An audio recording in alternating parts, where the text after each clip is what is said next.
दोस्तान अजीज अस्सलामु अलैकुम वरहमतुल्लाहि वबरकातुह। उम्मीद करता हूँ नाजरीन आप खैर व आफियत से होंगे। अल्लाह आपको अच्छा रखे, अल्लाह आपकी जुमला परेशानियों को दूर फरमा दे। आइए नाजरीन आज बात करते हैं ख्वाब की कुछ निशानियां आज मैं आपकी खिदमत में रखने के लिए जा रहा हूँ। आज की ये वीडियो आपके लिए बहुत ही खास होने वाली है, वीडियो को मुकम्मल ज़रूर देखें। देखिए बहुत सारे हजरात ऐसे हैं कि जिनके घर से उनकी माँ का या उनके वालिद का, उनके भाई का, उनकी बहन का, किसी का भी इंतकाल हो जाता है और वो ख्वाब की हालत में उनको किस तरीके से दिखाई देते हैं। यानी एक इंसान जो आपके घर से चला गया, इंतकाल हो गया, चाहे आपके बाप हो, आपकी माँ हो, आपके भाई हो, आपकी बहन हो, अगर ख्वाब में इस तरीके से आपसे बातचीत कर रहे हैं, खुश हैं, यानी आपसे हंस हंस करके बातें कर रहे हैं, आप भी उनसे बातें कर रहे हैं, तो वो आखिरत में इत्मीनान व सुकून के साथ में है। ये उसकी ताबीर हुआ करती है।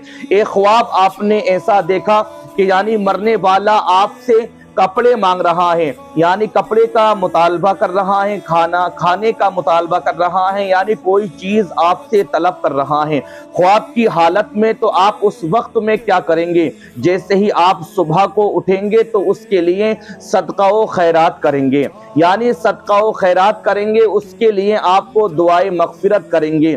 लेकिन आपने एक शख्स ऐसा देखा जो मरने के बाद आपको ख्वाब के अंदर आपको आया और बहुत ज्यादा परेशान है, उसके कपड़े बहुत ज्यादा गंदे हैं, बहुत ज्यादा उसके चेहरे पर पसीना आ रहा है, उसकी आंखों में से आंसू आ रहे हैं और बहुत ज्यादा परेशान है, तो आप उस वक्त में क्या करेंगे?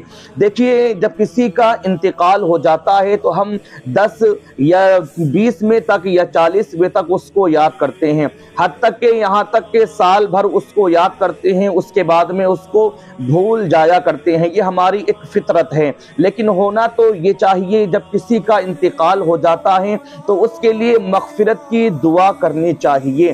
तो अगर ख्वाब की हालत में आपको मरने वाला इस हालत में देखा है कि उसके आंखों से आंसू जारी हैं, उसके कपड़े बहुत ज्यादा गंदे हैं, तो आप उसके लिए कुरान की तिलावत करें, उसके लिए मगफिरत की दुआ करें। जब जब आप नमाज पढ़ें अपने हाथों को दुआ के लिए उठाएं तो उसको भी बिलखुसूस अपनी दुआओं में याद रखें। यानी उसकी ताबीर यही होती है, वो मरने वाला आपसे यही चाह रहा है कि मेरे लिए कोई ना कोई मगफिरत की दुआ करे, कुरान की तिलावत करके मेरे लिए इसाले सवाब जरूर करें। तो कोशिश करें आपके घर से या किसी के भी यहाँ से, चाहे भाई का इंतकाल हुआ हो, बहन का इंतकाल हुआ हो, माँ का इंतकाल हुआ हो, बाप का इंतकाल हुआ हो, तो मरने के बाद आप खुदारा उनके लिए मगफिरत की दुआ जरूर किया करें।